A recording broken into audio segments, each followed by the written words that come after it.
Bouba, merci. Mesdames, Messieurs, bonsoir.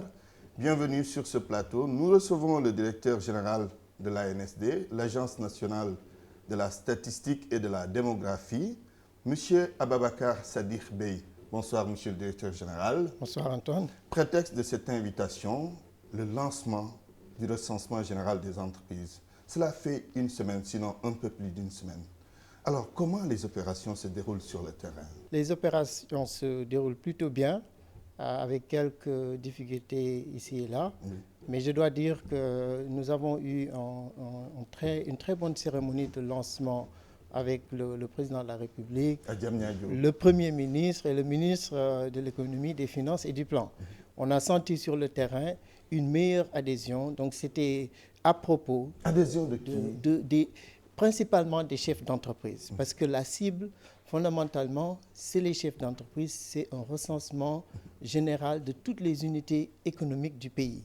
Et quand on parle d'unités économiques, on parle de tout ce qui contribue à la production de richesses au Sénégal.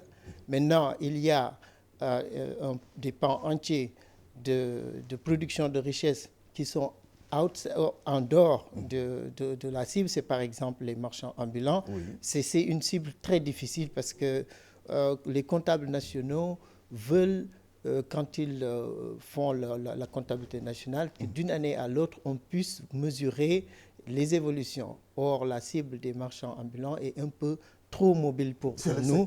C'est le secteur informel. Donc, on a une autre sur ce plan. Oui, on a une autre méthode pour capter la richesse produite. Donc, pour la cérémonie de lancement, c'est le lieu véritablement de remercier les autorités qui ont pris au mois d'août, qui sont venues rehausser de leur présence, mais aussi les organisations des artisans, les organisations paysannes, qui nous ont véritablement accompagnés dans cette cérémonie et qui ont adhéré et qui portent le message de ce recensement au niveau de leur base.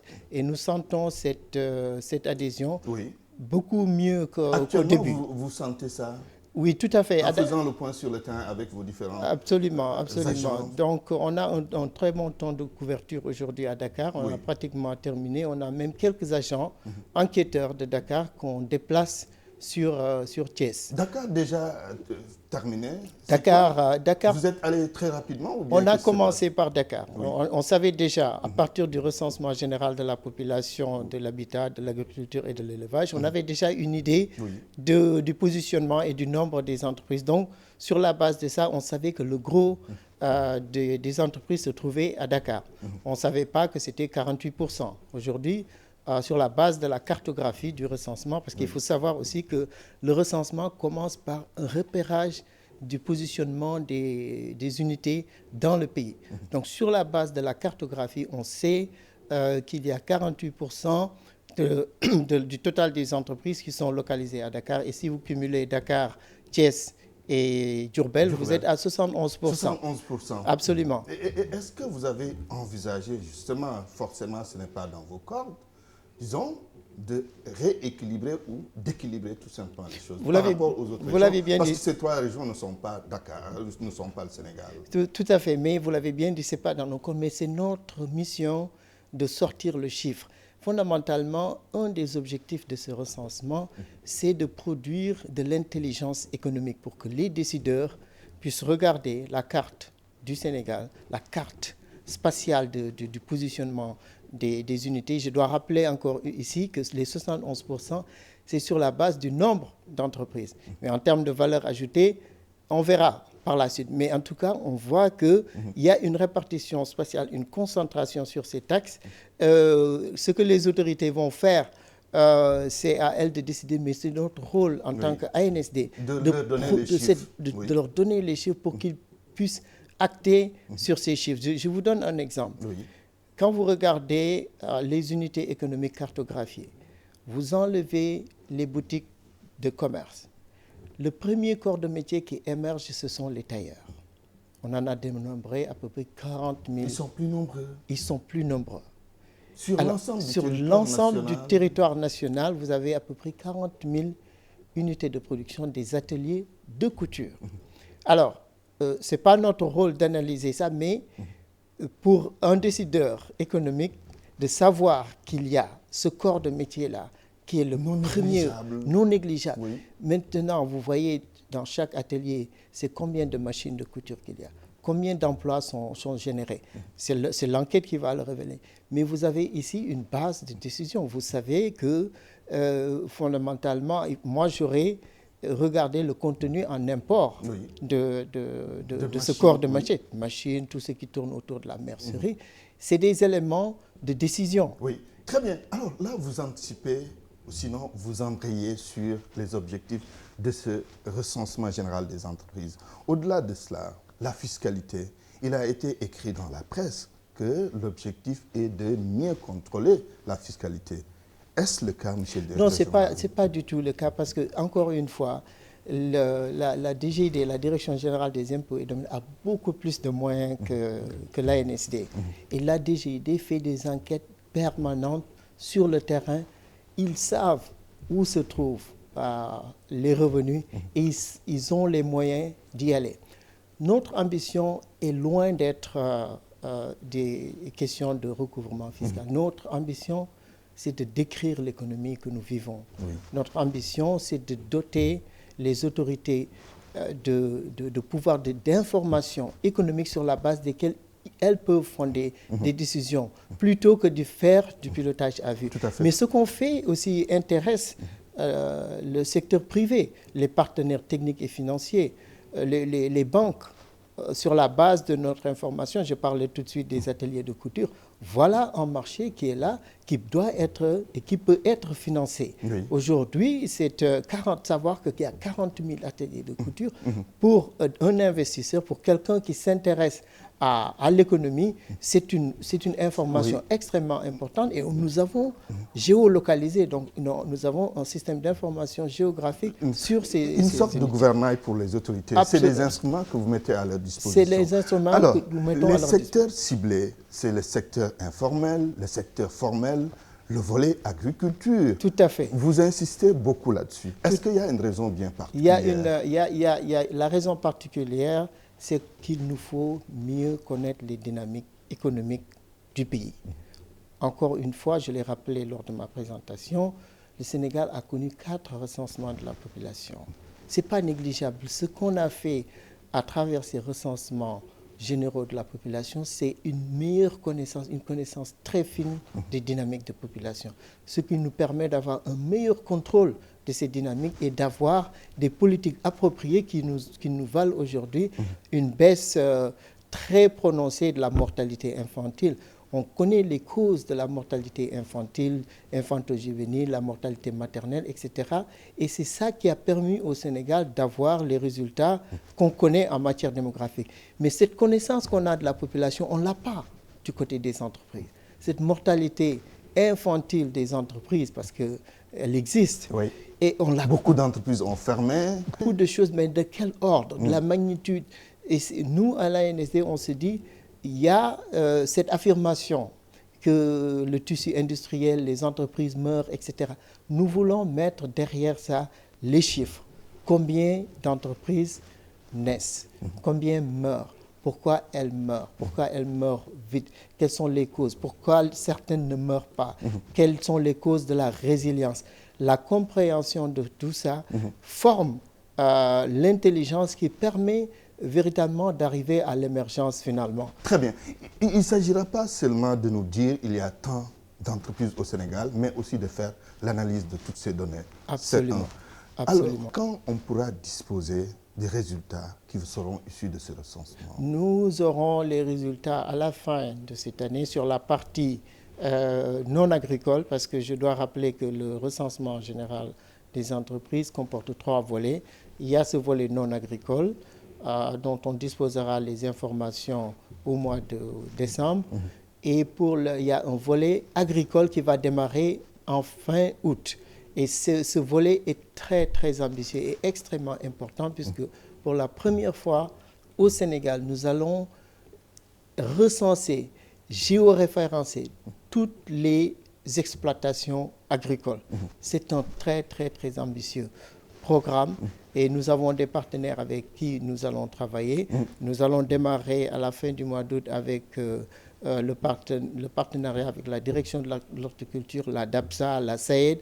Le 25 et le 26 de ce mois d'août, il y aura un atelier qui nous permettra de finalement avoir le dernier draft sur le questionnaire qui va être présenté aux exploitations agricoles. Donc pour la première fois, nous aurons un aperçu très clair du nombre d'agriculteurs, des superficies sur lesquelles ils travaillent, oui. Et in fine, une base qui permettra à la limite même au ministère de l'Agriculture de fonder les décisions de distribution de semences, par exemple. Ababacar Sadikh Bey, l'invité de ce 20h, c'est le directeur général de l'ANSD. Dites-nous, monsieur le directeur général, quel est le rapport entre le RGE et le PSE? Alors, c'est une excellente question. Et si vous regardez bien, depuis un certain nombre de mois, l'ANSD a beaucoup d'initiatives en ce qui concerne la production de données. Nous avons les données sur l'emploi. Maintenant, on fait un emploi à une mesure du chômage de façon trimestrielle. On a le RGE, mais nous sommes en train de faire aussi le projet de changement de base, de recalcul du PIB. Tout ça pour le PSE. Pourquoi? Parce que le PSE a pour ambition de positionner le Sénégal à l'émergence en 2035. Exact. Donc, nous nous sommes dit que c'est maintenant de créer les situations de référence. Les situations de référence, 2014, c'est l'année de démarrage du PSE. Et 2014, c'est aussi la nouvelle année de base du PIB.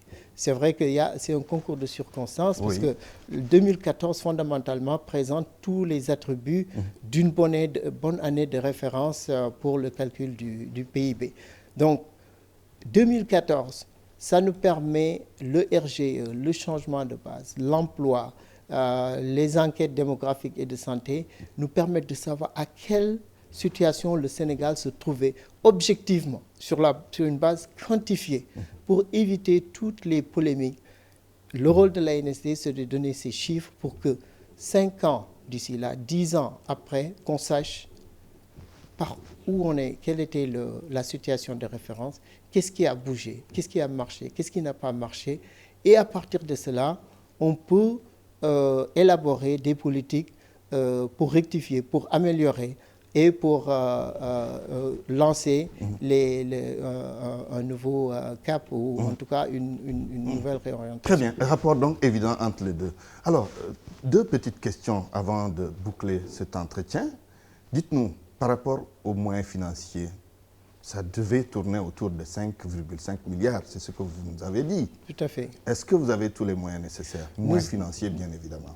Nous avons les moyens qui nous ont permis de démarrer et jusque-là de mener les activités de façon, disons, bien, de bonne façon. Oui. Pas toutes les conditions idéales ne sont pas réunies, mais nous avons l'appui de l'État qui a mis 3 milliards et nous avons aussi l'appui des partenaires techniques et financiers qui ont contribué pour 1 milliard.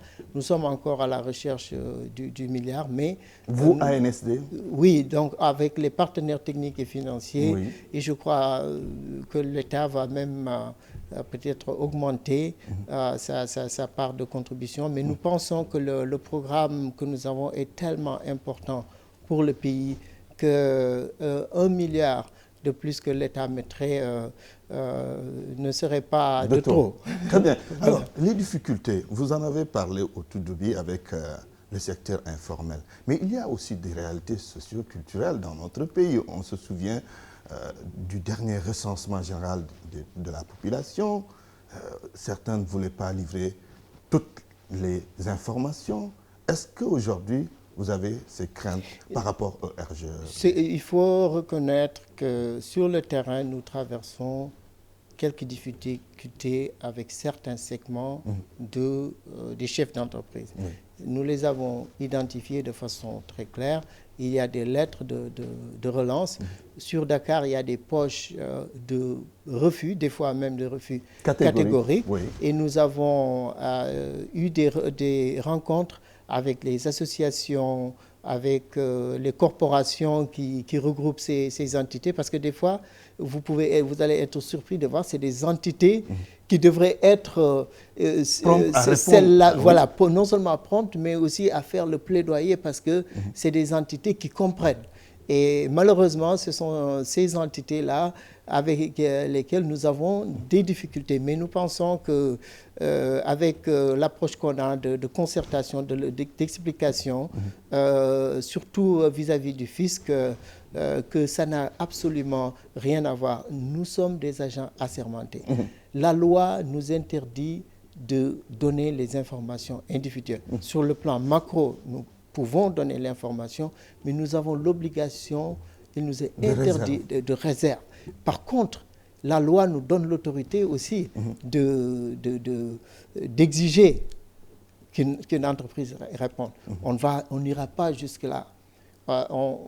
On s'est donné comme credo. C'est encore la carotte, pas le bâton. Oui, nous sommes donnés comme credo de ne pas utiliser le bâton, parce que c'est contre-productif. Nous voulons informer, sensibiliser et en arriver à ce qu'on a aujourd'hui dans le cadre de la population, parce que vous avez énuméré les difficultés au niveau de la population, mais le recensement de la population se passe beaucoup mieux que ce qu'on a sur les entreprises, parce que c'est la première fois qu'on fait un recensement général des entreprises et qu'on demande par exemple le chiffre d'affaires, le nombre d'employés.